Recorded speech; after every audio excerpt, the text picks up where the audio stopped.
This type of curiosity is so important and so helpful in the classroom because not only does it set you up for success as an educator before you react and respond in a way that might be hurtful, it also helps you as an educator get in touch with your students and have some sort of a sense about what might be going on. Welcome to the Society's Child podcast, where we have real conversations about being a trauma-responsive educator in the midst of a significant mental health crisis. Hi, I'm Trish, a former educator, compassion advocate, and Jesus lover, and I'm so grateful that you're here. Are you feeling confuzzled about your students' behavior and needs? You're not alone.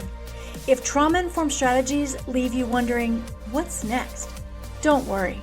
My friend, I've been there too. As a foster mom and a child of complex trauma mixed with my experience as a teacher, it's led me to finding a compassionate, whole child approach that's evidence-based, practical, and transformational, and I'm so eager to share it with you.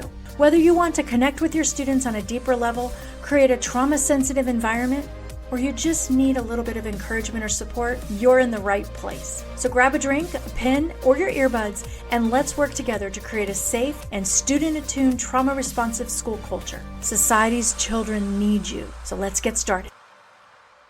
Hey educator family, I hope this Monday catches you at a good time and you are in a really good place. It is my honor to be here with you this morning, this afternoon, this evening, wherever you are and listening to this.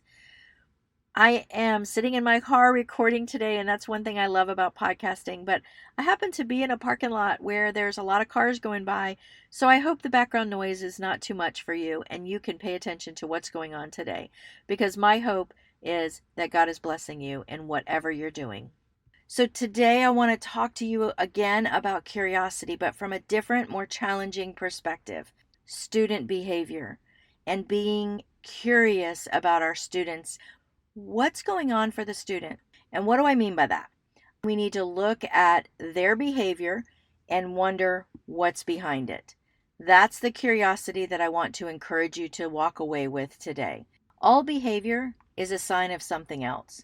There are researchers like Dr. Ross Greene, and he pioneered a collaborative, proactive solutions model. And he talks about understanding how lagging skills is causing a behavior. Or there is Dr. Bruce Perry, who stresses how the impact of trauma is significant on the brain development. And then there's all kinds of research to show that when a child is under duress, their behavior gets out of whack. And a lot of times it's masking something else. What could be going on underneath that behavior? Here are some strategies and takeaways for today. Number one, when you see a student who has some very confuzzling behavior, stop and think and ask yourself, what could be going on behind that behavior? You don't have to figure it out. You just can ask yourself, what could possibly be going on with that child? The second thing I want to encourage you to do with that curiosity is find out. Perhaps, number one, it may take a conversation with the child. Number two, it might mean that you need to make a phone call home and just try to get a sense. You may need to get a sense of what the child is going through or has been through, or maybe just in speaking to the parent, you can get a sense of what the environment is like at home. As you're investigating this, my friends, I really want to encourage you to be patient with yourself in this process. Finding out this information is not easy, and your stress level in itself can be trying. This is where I want to encourage you to stop and pray before you proceed, before you say anything at all. I want to encourage you to be patient with yourself. This type of curiosity is so important and so helpful in the classroom because not only does it set you up for success as an educator before you react and respond in a way that might be hurtful, it also helps you as an educator get in touch with your students and have some sort of a sense about what might be going on. I will link some research from these particular researchers in the show notes. And I'm hoping that these Monday Mindset Matters and this topic of curiosity is helping you grow forward in your teaching. In the next episode, I'm going to share with you a little bit about one thing we should be really paying attention to as a result of this curiosity. So pay attention. That episode drops on Wednesday. In the meantime, my friends, I hope this episode on curiosity has given you something to think about. I would love to see you over in the group. So until we meet again, you have a blessed week. Hey, amazing educators, thanks for tuning in. If you found this episode helpful, I'd love for you to hit subscribe and leave a review. Even better, share this episode with a colleague.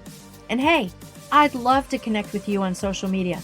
You can even join my Facebook group for some extra support and a dash of inspiration. I've left all the links in the show notes. Until next time, my friend, remember, you're not alone on this journey. You've got this. Keep making a difference and stay teach-tastic.